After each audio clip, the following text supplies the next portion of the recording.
머리가 확실히 장식품인지. 자, 온 나라가 질병의 위협에 있지만 우리 청년 여러분들은 다 하나님의 보호와 인도 아래 다 건강하게 지내실 줄로 믿습니다. 건강하시죠? 자, 옆에 있는 사람들하고 이제 한번 보면서 얘기합시다. 건강합니까? 예, 건강합니다. 예, 덕분에 건강합니다. 네, 건강하십시오. 자, 그리고 우리의 트레이드마크 우리 같이 한번 외쳐보도록 하겠습니다. 자, 오른쪽에서부터, 자, 여기서부터 이렇게 자연스럽게 원을 들으면서 이럴수록 더 큰 소리로 외쳐야 돼요. 아시겠죠, 여러분? 큰 소리로 이 뱃속에서부터 우악 끌어올려가지고 큰 소리로 한번 외쳐보도록 하겠습니다. 하나, 둘, 셋. 안녕하세요. 이것까지 웃음까지 웃어주면 더 좋아요. 에코, 자연 리볼브. 네. 네, 가끔씩 이렇게 우리가 미친 것처럼 살아야, 또 미친 것처럼 이렇게 행동해야 이렇게 스트레스도 풀리고 그래요. 네. 자, 여러분 혹시 미드 좋아하세요? 미드는 미국 드라마의 준말이죠, 그죠? 일드는 일본 드라마, 그죠? 제가 뭐 굳이 얘기하지 않아도 여러분 다 아실 텐데, 미드 중에 제가 요즘에 열심히 보는 드라마가 있습니다. 얼마 전에 5시즌이 끝났어요. 워킹 데드라고 하는 미드가 있습니다. 아시는 분 계세요? 많이 보시나요? 예, 아무튼 워킹 데드라고 하는데, 중간에 제가 보다가 조금 해서 2, 3시즌은 띄어먹고 4, 5시즌을 이렇게 봤는데, 요즘에 헐리우드에서 이제 드라마를 만드는데 가장 열심히 만드는 드라마가 두 부류가 있는데, 하나는 뱀파이어 드라마고 하나는 좀비 드라마예요. 뱀파이어가 이제 뭔가 좀 새로운 인류, 진화된 인류로서의 선망을 가지는 어떤 그런 뱀파이어에 대한 그런 걸로 이렇게 만들어 간다고 한다면, 그래서 뱀파이어 드라마는 별로 보고 싶지가 않아요. 네. 근데 좀비 드라마는 어떤 거냐면, 좀비 드라마를 계속 만드는 이유냐면 그게 어떤 우리 사회의 현실에 대한 풍자처럼 보여요. 좀비들은 워킹 데드라고 그러죠. 죽은 사람들이 걷는 거예요. 좀비들은 움직이고 걷고 먹고 다 하는데 어때요? 죽어 있어요. 살아있지 않죠. 그냥 그저 본능으로 내가 뭔가 이 자기들의 배고파서 먹는지 모르겠지만 뭔가 이 목마름 때문에 그걸 해결하기 위해서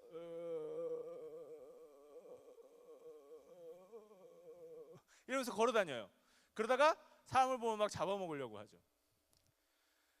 그런데 이 좀비를 보면서 어떤 생각이 드냐면, 특별히 그 워킹 데드라는 드라마를 보면서 어떤 생각이 드냐면, 우리가 그저 되게 살아있지만 산 것 같지 않게, 내가 삶을 살고 있지만 내가 살아있다는 것을 별로 느끼지 못하고 그냥 하루하루를 너무너무 무감각하게 살아가고 있구나. 하루하루를 너무 무감각하게 살아가고, 그리고 그냥 너무 아무 생각 없이 먹고 마시고 자고 일어나서 또 하고 또 할 일을 하다가 먹고 마시고 자고, 오늘 며칠이지? 몰라. 오늘 무슨 요일이니? 우리 그런 질문 많이 하잖아요. 우리 무슨 요일이니? 몰라. 오늘 월요일 아니야? 아니야, 오늘 벌써 금요일이. 진짜? 너무 빠르다. 이런 삶을 살잖아요. 살긴 살되 무감각한 삶. 내가 살아있는지도 잘 모르는, 나 왜 사나? 라는 그 질문이 항상 우리에게 질문을 던지고 있는, 그런 일반 군상을 좀비로 묘사하고 있는 것 같아요. 그냥 본능적으로 살아가고 있는, 그냥 뭔가에 떠밀려서 살아가고 있는. 그러면 거기 나오는 주인공들은 뭐냐?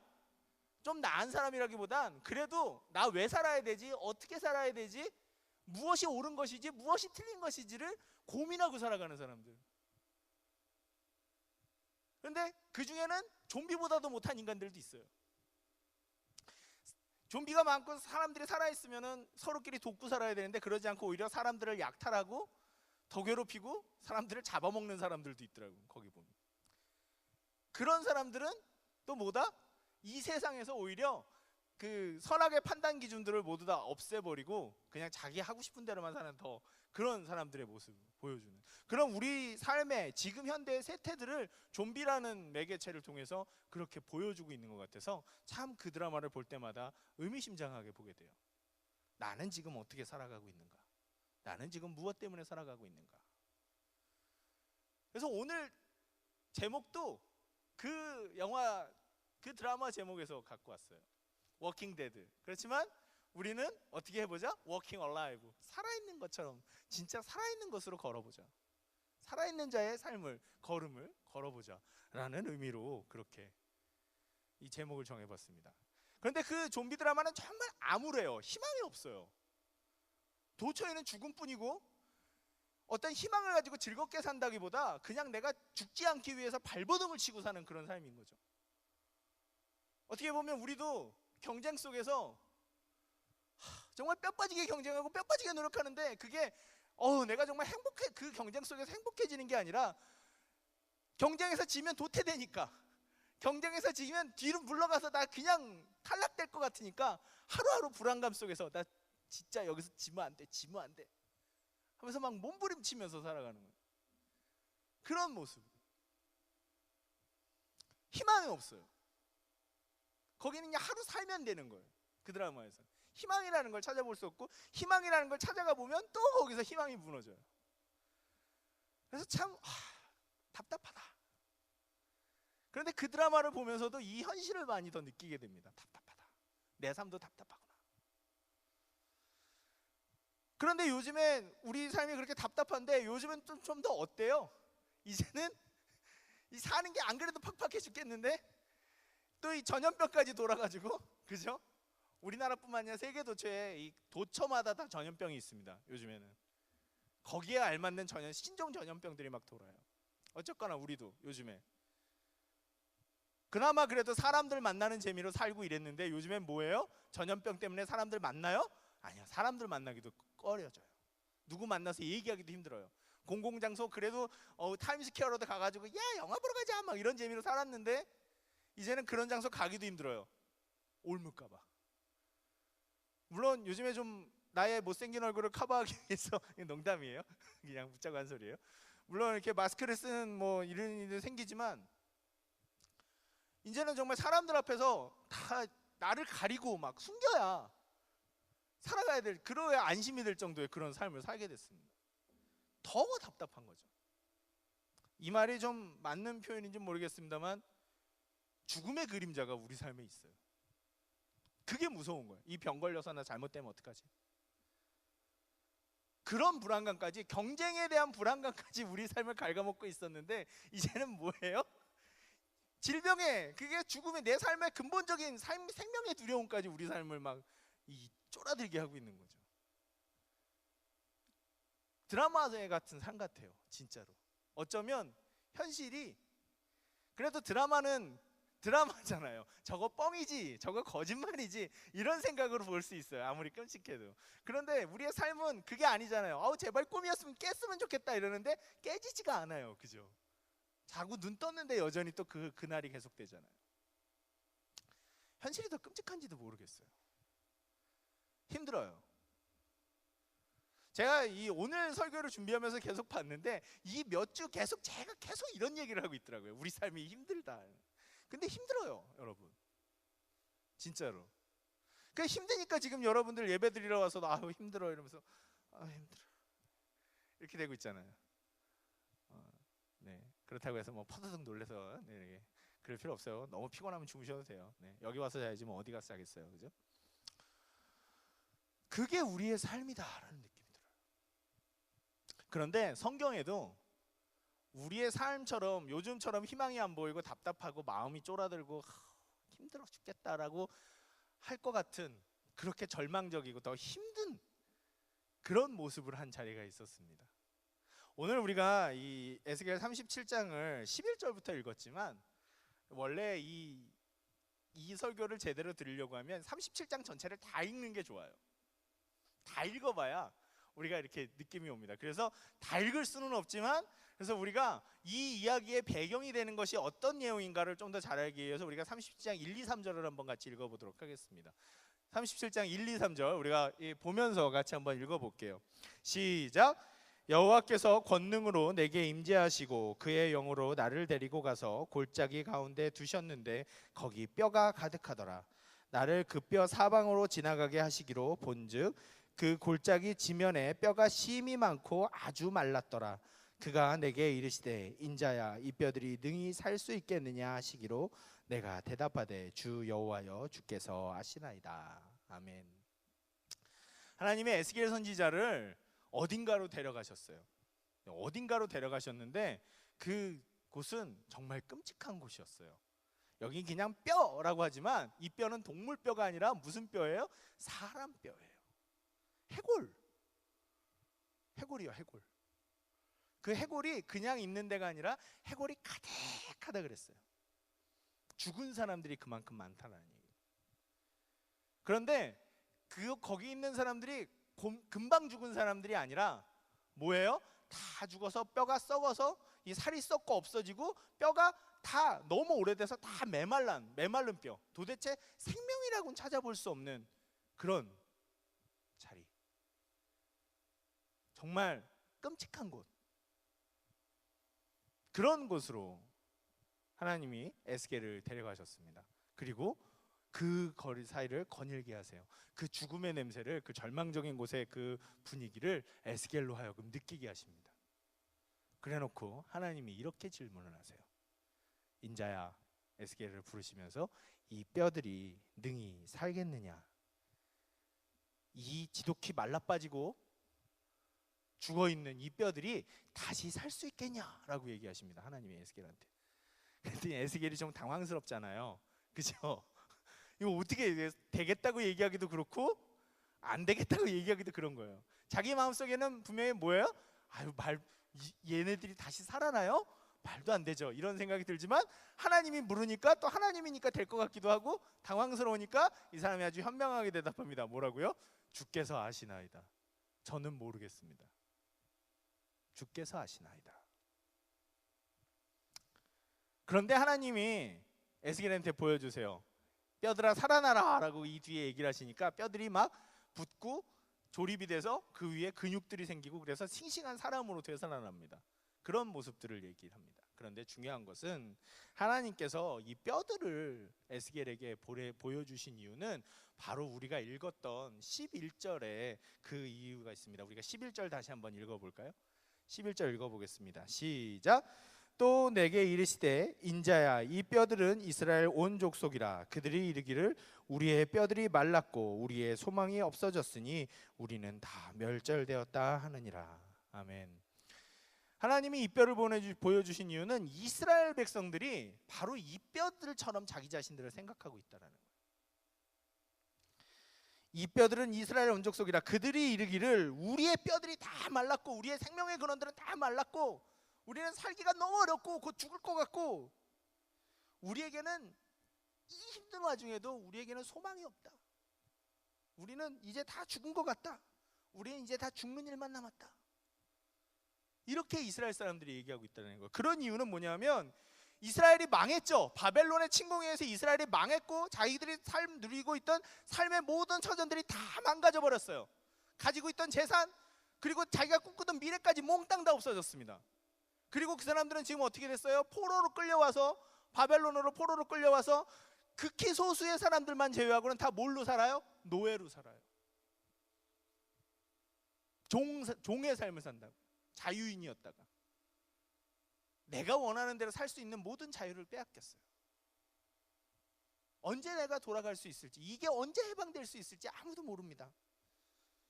그러니 그 사람들이 자기 자신을 마른 뼈와 같다, 이 골짜기에 편만한 마른 뼈와 같다라고 얘기를 합니다. 저는 이 고백이 예사롭게 들리질 않아요. 여러분, 오늘 우리가 아까 처음에도 서두에 대해 얘기했다시피 오늘 우리가 우리의 삶을 한번 되돌아봅시다. 아주 냉정하게 두리뭉실하게 말고. 신앙생활을 우리가 하고 있다고 하지만 이 신앙생활이 여러분 나의 삶에 얼마나 큰 영향을 미치고 있습니까? 이 신앙생활이 내가 살아가는데, 내가 이 힘든 생활을 살아가는데 얼마만큼 나를 북돋우고 힘을 주고 소망을 주고 생명을 주는, 살아갈 의지를 주는 그런 영향력을 주고 있는 거죠. 이 신앙생활을 해도 나는 그냥 그 신앙생활에 나에게 아무런 영향력을 미치지 못하고 내 삶은 하고 싶은 것도 없고 소망도 없고 바라는 것도 없고 어쩌면 하고 싶은 일도 없고 어쩌면은 그저 숨은 쉬지만 죽은 것과 같은 그런 그냥 절망적인, 나 왜 사니? 라고 하면서 살고 있는 것은 아닌지, 죽었지만 살아있는 것처럼 그냥 하고 걸어다니면서 배고프면 먹어야 하는 그런 좀비 같은, 신앙의 좀비 같은 삶을 나는 살고 있지 않은지. 제가 너무 심하게 여러분들을 몰아붙이고 있나요? 그건 아닌데 제가 여러분들을 너무 심하게 몰아붙이고 있지는 않나요? 제가 말씀드렸습니다. 나를 냉정하게 보자.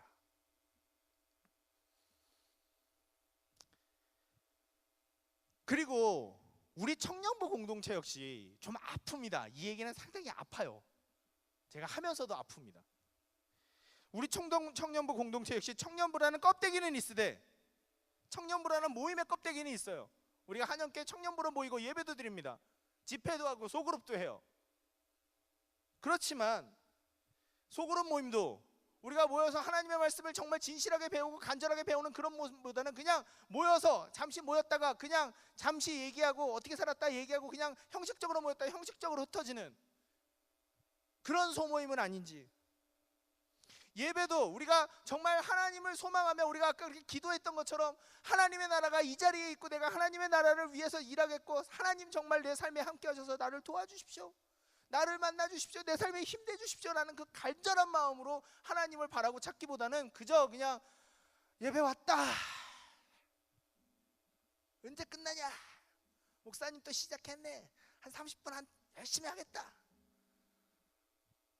이런 마음으로 있다가, 제가 너무 심하게 얘기하나요? 이런 마음으로 있다가 그저 예배 끝나면 예배 끝났네, 가자,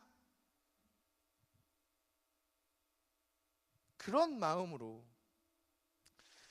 그렇게 하나님께 대한 사랑과 열정, 다른 사람들을 돌아보는 그런 마음, 그런 것도 없이 그냥 내 삶에 내 힘듦에만 찌들어가지고 껍데기만 가지고 있는, 전혀 다른 것에는 상관없는 껍데기만 가지고 있는 그런 모습이, 그런 우리 청년부 공동체의 모습은 아닌지. 좀비처럼 에스겔이 보여준, 하나님의 에스겔에게 보여준 이 마른 뼈 같은 그런 모습이 우리의 삶은 아닌지. 나는 지금 그 속에서 여전히 허우적대며 힘이 없어, 아무것도 안 돼, 난 왜 이렇게 힘들지? 라는 그런 삶 속에만 스스로 자조하며 우리는 이제 난 이제 모르겠다 어떻게 살아야 될지도 모르겠고 답답하기만 하다, 그냥 그렇게 자조하고 그냥 자기 자신을 자학하면서 그렇게 살아가고 있는 모습은 아닌지. 워킹 얼라이브가 아니라 살아있으나 죽은 것처럼 워킹 데드의 삶을 살고 있는 것은 아닌지. 하나님은 우리에게 현실을 보여주십니다. 마른 뼈. 에스겔에게 먼저 보여주셨어요. 마른 뼈. 여러분, 나는 산뼈입니까? 마른 뼈입니까? 나는 하나님 앞에서 신앙생활을 해나가는 사람으로서 나는 살아있는 사람입니까? 죽어있는 사람입니까? 적어도 나는 신앙생활을 하면서 그 신앙생활 속에서 나는 살아있는 사람입니까? 그것으로 나는 살아갑니까? 힘을 얻습니까? 능력을 얻습니까? 아니면 그냥 그것과는 상관없이 난 여전히 무기력과 죽음 속에 허탕치는 그런 삶 속에 그렇게 살아가고 있습니까? 하나님은 먼저 그것을 보라고 말씀하십니다. 우리한테. 나는 어떤 상황인가? 여러분, 수많은 자기계발 서적에서 그렇게 얘기를 합니다. 뭔가 새로운 시작을 하려고 할 때 제일 먼저 해야 되는 건 뭐라고요? 내가 어떤 상황인지 파악해야 된다고. 여러분, 다이어트 많은 사람들이 하려고 그래요. 그죠? 다이어트 많이 하려고 하는데 다이어트 시작하다가 금방 그만둬요. 왜 그런 줄 아세요? 힘들어서요. 다이어트를 할 때도요, 여러분, 체력이 필요합니다. 운동을 할 만한 체력이 필요하고 밥을 굶으면서도 그걸 유지할 만한 체력이 있어야 다이어트가 성공을 해요. 그런데 그런 거 없이 무조건 내가 살 빼자 그러고 시작하면 그걸 감당할 수 있는 체력이 없기 때문에 너무 힘들어서 나 못하겠어. 나 못하겠어. 그러고 주저앉는 겁니다. 일주일 만에. 정말 다이어트를 하려고 그러면 밥을 잘 먹고 기초 체력을 먼저 만들어야 돼요. 그 기초 체력이 있어야 그 다음부터 살을 뺄 수가 있습니다. 그러니까 내가 어떤 상황인지부터 먼저 봐야 되는 거예요. 여러분은 어떤 상황입니까 지금? 뭔가 달라지고 싶고, 뭔가 새 힘을 얻고 싶고, 뭔가 내 삶의 기폭제와 뭐 이런 것들을 나를 바꾸고 싶은데 그게 안 돼요. 왜? 내가 마른 뼈 같으니까. 내가 마른 뼈 같으니까. 그런데도 그걸 잘 모르니까 내가 마른 뼈인지 아닌지 아무것도 모르고 그냥 이러고 그냥 살아가니까, 누군가 걸어가는 대로 걸어가고, 누군가 뒤로 가면 들어가고, 누군가 멈춰 있으면 멈춰 있는, 하나님과 나는, 내가 하나님을 믿는다고 얘기하는데 하나님이 뭐 어쩐 분이라고 얘기하지만 그것이 전혀 나랑 상관이 없는 삶. 일주일에 한 번 교회는 오지만 그것으로도, 교회 와서도 내가 전혀 아무것도 못 얻고 가고 그냥 오히려 짐만 되는 삶. 신앙생활이 나에게 짐이 되는 삶. 그런 삶을 우리가, 이 마른 뼈 같은 삶을 내가 살고 있지는 않은지, 그걸 우리가 먼저 가슴속에 깊이 깨닫기 시작해야 된다는 겁니다. 그래야 바꿀 마음이 생깁니다. 그래야 내가 변해야겠다는 생각이 듭니다. 그래야 그때 가서야 절박한 마음이 생기기 시작합니다. 내가 이대로 죽을까? 내가 이대로 내 인생을 끝낼까? 내가 이대로 내 인생을 망가뜨릴까? 그런데 그건 아니지 않습니까? 나는 살아있기 때문에 죽은 사람처럼 살 수는 없잖아요. 내가 살아있고 생명이 있고 원하는 게 있고 나는 살아가야 하는데, 내가 죽은 사람처럼 아무것도 못하고 그냥 무기력하게 살아갈 수는 없지 않습니까? 나는 살아있는데. 그렇다면 살아있는 나는 어떻게 살아갈 수 있을까요? 그래서 하나님은 에스겔에게 그 마른 뼈를 보여주시고, 너희 이스라엘 백성들이 지금 너희 스스로를 그렇게 마른 뼈처럼 여기고 모든 희망이 없어졌다라고 얘기하는데, 그게 아니다. 이제부터 내 이야기를 들어라. 그러면서 하나님께서 이제 12절과 13절, 14절을 얘기하십니다. 우리가 12절하고 14절을 읽어볼게요. 12절하고 14절. 12절부터 같이 읽어보겠습니다. 시작. 그러므로 너는 대언하여 그들에게 이르기를, 주 여호와께서 이같이 말씀하시기를, 내 백성들아, 내가 너희 무덤을 열고 너희로 거기에서 나오게 하고 이스라엘 땅으로 들어가게 하리라. 14절 읽을게요. 내가 또 내 영을 너희 속에 두어 너희가 살아나게 하고 내가 또 너희를 너희 고국 땅에 두리니 나 여호와가 이 일을 말하고 이른 줄을 너희가 알리라. 여호와의 말씀이니라. 그래요. 우리의 현실은 나는 마른 뼈 같을 수 있습니다. 우리의 현실은 마른 뼈 같을 수 있어요. 절망적이고 나는 아무것도 못하겠다. 내 상황은 바뀌지 않을 것 같다. 그럴 수 있습니다. 그런데 하나님이 말씀하세요. 내가 너희의 무덤 문을 열고 너희를 거기서 나오게 해서 내가 이스라엘 땅으로 너희들을 돌아가게 하겠다. 실제로 그 사람들은 무덤 속에 있었을지도 모릅니다. 그런데 하나님이 무덤 문을 열겠다고 말씀을 하세요. 그리고 너희들을 다시 돌이켜서 너희들이 원하는 그 언젠가 이스라엘 땅으로 내가 돌아가게 만들겠다. 그러면서 하나님이 뭐라고 말씀하시냐면 14절에 내가 내 영을 너희에게 두어 너희를 살아나게 하고 라고 말씀하십니다. 살아나게 하고. 저는 항상 하나님의 이런 면이 너무 좋습니다.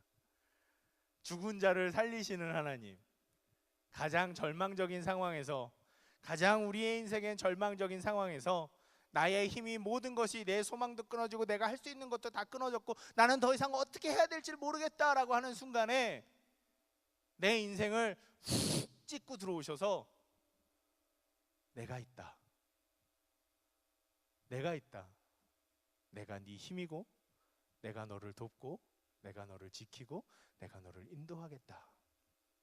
내가 너를 다시 되살아나게 하겠다 라고 하시는, 항상 절망에 빠진 사람들에게 그렇게 말씀하시는 그 하나님이 저는 너무 좋습니다. 여러분, 우리가 정말 아무것도 할 게 없으면, 아무것도 방법이 없으면 하늘에다 대고 얘기하기 시작해요. 정말 아무 방법이 없으면, 안 믿는 사람들도 그럽니다. 정말 아무 방법이 없으면 그때 가서 제발 하늘에 누가 있거든 우리 좀 도와주십시오 이렇게 얘기해요. 어떻게 보면 그렇습니다. 우리가 하는 마지막 행위, 우리가 해볼 수 있는 건 모든 걸 다 해보고 하는 마지막 행위는 기도인가 봐요. 마지막 행위가 기도가 되나 봐요. 그래요. 그런데 그럴 수 있습니다. 우리가 그 절망적인 상황에서 하나님의 이름을 부르기 시작할 때, 하나님 계시면 제발 저 좀 도와주십시오. 제가 아무데도 도움을 청할 데가 없습니다. 제발 저 좀 도와주십시오. 근데 하나님이 꼭 그럴 때, 정말 내가 하나님을 간절히 부르기 시작할 때, 그럴 때 하나님이 우리에게 말씀하시기 시작하더라고요. 그 방법은 하나님께서 우리 안에 하나님의 영을 두셔서 그것으로 우리가 하나님 때문에 살아나게 하신다는 거죠. 정말 우리가 마른 뼈와 같이, 이스라엘 혹은 나 자신 우리 청년부 공동체에 이런 마른 뼈와 같은 우리에게 어떤 해결책이 있을 수 있을까? 그것은 바로 하나님의 영을 우리 속에 두시는 것입니다. 우리가 하나님의 영을 우리 안에, 우리의 인생 가운데, 우리의 마음 안에 소유하는 겁니다. 그렇다면 지금 우리 안에는, 내가 이렇게 무기력하고 살아가고 있는데 지금 내 안에는 하나님의 영이 안 계신 건가? 그렇게 생각할 수가 있어요. 근데 아니에요. 하나님의 영이 내 안에 계십니다. 고린도전서 12장 3절에 그 유명한 말씀이 있어요. 예수님을 나의 주로 고백하고 예수를 저주할 자라고 하지 않는 사람들에게는 이미 그 안에 누가 계신다? 성령님이 계신다. 하나님의 영이 이미 내 안에 계신다. 여러분처럼 예수님 믿고 예배드리러 오는 사람들 마음속에는 누가 계신다? 성령님이 계신다. 따라합시다. 내 마음속에는, 입을 벌려서 고백합시다. 내 마음속에는 성령님이 계신다. 하나님의 영이 계신다. 여러분, 그거부터 우리가 알기 시작해야 됩니다. 아, 근데 목사님, 그러면 하나님의 영이 계시면 내가 살아난다며요. 저 왜 이런가요? 그 이유는 성령님이 아무리 내 안에 계셔도 내가 그분과 개인적인 접촉을 하지 않으면, 개인적인 만남을 가지지 않으면 그분을 내가 느낄 수가 없기 때문이에요. 아무리 가까이 있어도 개인적인 이야기와 만남이 없으면 그 사람이 나에게 도움이 안 되는 겁니다. 여러분, 여기 지금 100명에 가까운 사람들이 앉아 있죠? 그렇습니까? 근데 여기 아는 사람, 내가 아는 사람 몇 명 없죠? 그죠? 여기 모르는 사람들 있죠? 그죠? 그분들하고, 내가 모르는 사람들하고 여기서 맨날 일주일에 한 번씩 만나서 예배드리지만 내가 한마디 얘기도 안 하고 그냥 모르는 척하고 서로 지나가면 그 사람이 내 인생에 관련이 있어요, 없어요? 없죠? 없잖아요. 그냥 그분은 그분의 삶이고 내 삶은 내 삶인 거잖아요. 적어도 여기서 함께 예배를 드리면, 함께 예배 드린다고 안녕하세요, 아이고 잘 지냈어요, 아니면 잘 지냈니, 아유 반가워, 일주일 만에 보니까 너무 즐겁다라고 얘기하고 뭔가를 나누는 관계가 있어야 그 사람이 내 인생으로 들어오는 거 아니겠습니까? 여러분, 그렇습니까? 또 여기서 같이 우리가 보지 못해도 아주 멀리 떨어져 있어도 우리가 페이스북으로 아니면은 보이스톡으로 맨날, 아니면은 트위터로, 여러 가지 카카오톡으로 우리가 메시지 맨날 주고받고 전화하고 이러면 그 사람이 내 삶에 영향력을 미쳐요, 안 미쳐요?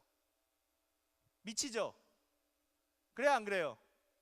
아무리 멀리 떨어져 있어도 그 사람이 내 마음에 힘이 됩니다.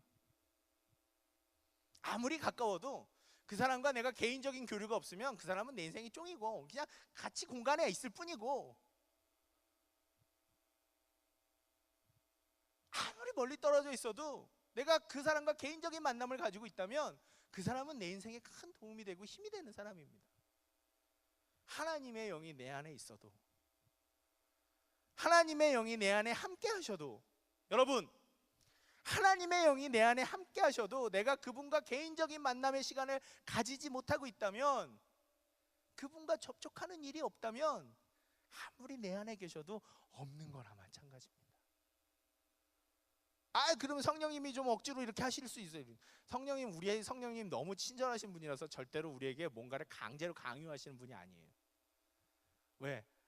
우리는 어떤 강제로 강요하면 반대로 더 하기 싫어하거든요. 억압으로 느끼거든요. 그래서 성령님은 너무나도 착하신 분으로 허구한 날 기다리십니다. 똑똑똑 똑똑똑, 오늘은 좀 나 좀 만나줄래? 똑똑똑, 볼지어다 내가 문 앞에 서서 두드리노니. 똑똑똑. 안 들려 나는.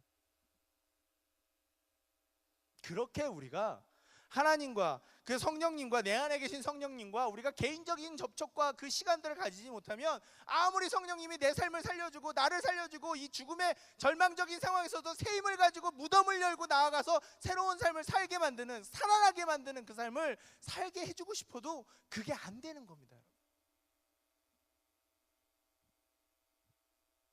우리가 하나님과의 만남의 시간을 만들어야 돼요. 우리의 삶 속에서 내 안에 계신 성령님과 만나는 시간들을 가져야 됩니다. 그 성령님을 만나야 내 안에 계신 성령님과 대화를 나누고 관계를 맺고, 그리고 그 주시는 은혜들을 같이 느끼고, 그래야 우리가 되살아나기 시작하는 겁니다. 우리가 이 죽은 사람들의 걸음 속에서 워킹 데드의 삶에서 워킹 얼라이브의 삶으로 바뀌어질 수 있게 되는 거죠. 목사님, 그거 봐요. 결론이 식상하잖아요. 하나님을 만나라. 결론이 식상하잖아요. 성령님을 만나라. 그 얘기는 나도 하겠네. 어떻게 성령님을 만나냐고요. 그게 어려우니까 못 만나는 거잖아요. 그렇죠, 여러분? 어떻게 하면 그러면 내 안에 계신 성령님하고 내가 대화를 나누고 함께 누리며 기쁜 삶을 살 수 있겠어요? 여러분, 방법은 항상 간단합니다. 만남이라는 건요, 여러분, 세 가지가 필요해요. 시간, 그죠? 장소, 그죠? 그 다음에 마음. 우리가 약속 장소, 누군가 만나려면 뭐 해요? 약속 잡죠? 그렇습니까? 약속 잡잖아요. 약속할 때 언제 만날까 하죠. 그죠? 어디서 만날까 하죠. 그래서 만나서 우리가 뭘 나눠요? 우리의 마음을 나누죠.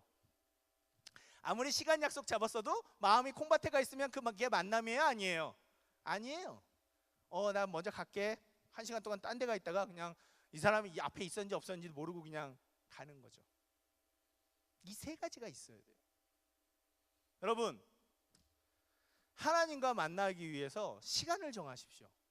요즘에 시간이 금쪽 같죠? 돈보다도 귀한 게 시간이죠? 너무 바쁘죠? 제가 지난번에도 말씀드렸다시피 신앙생활은 밥 먹는 겁니다. 여러분들이 어쩌면 삶이 힘들고 신앙생활이 무기력한 게 여러분들이 밥을 제대로 안 먹어서 그런 거예요.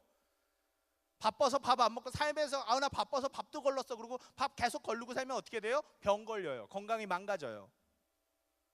그래서 하고 싶은 일 있어도 못 해요. 바빠서 밥 걸르다 보면.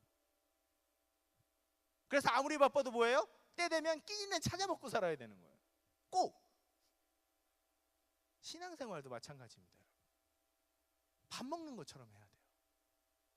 제가 이 얘기 여러 번 했는데 또 하게 됩니다. 왜? 목사님이 그러시더라고요. 담임 목사님이 중요한 얘기는 여러 번 반복해도 된대요. 또 할 겁니다.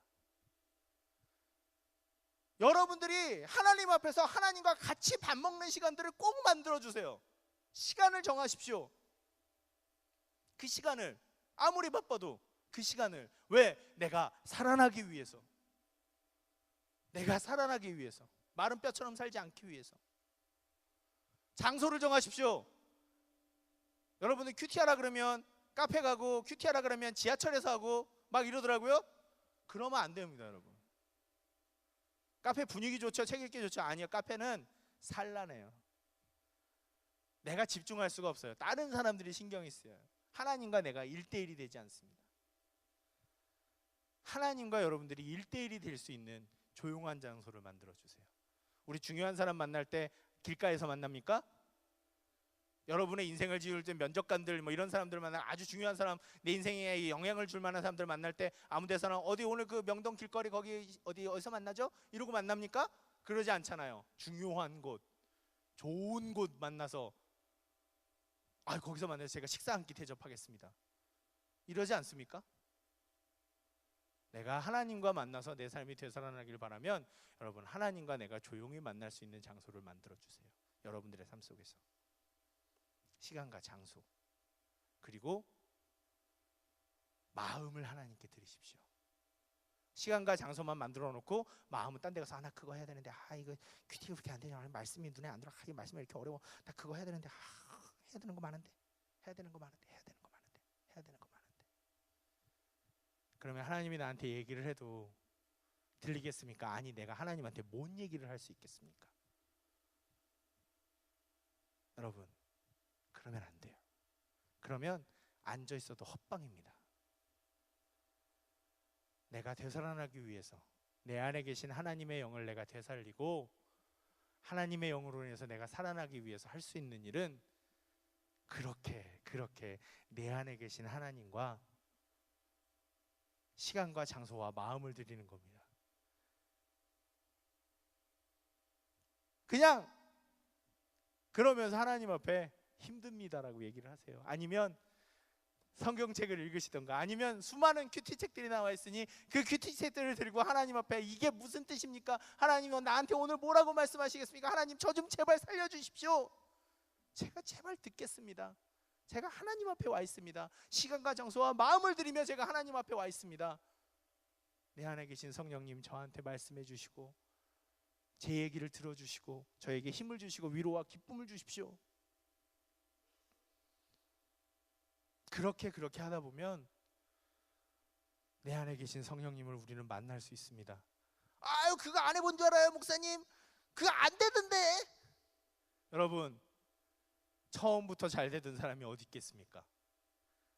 제가 여러분들한테도 이렇게 얘기할까지 저는 쉬웠겠습니까? 아니에요. 저도 어려웠어요.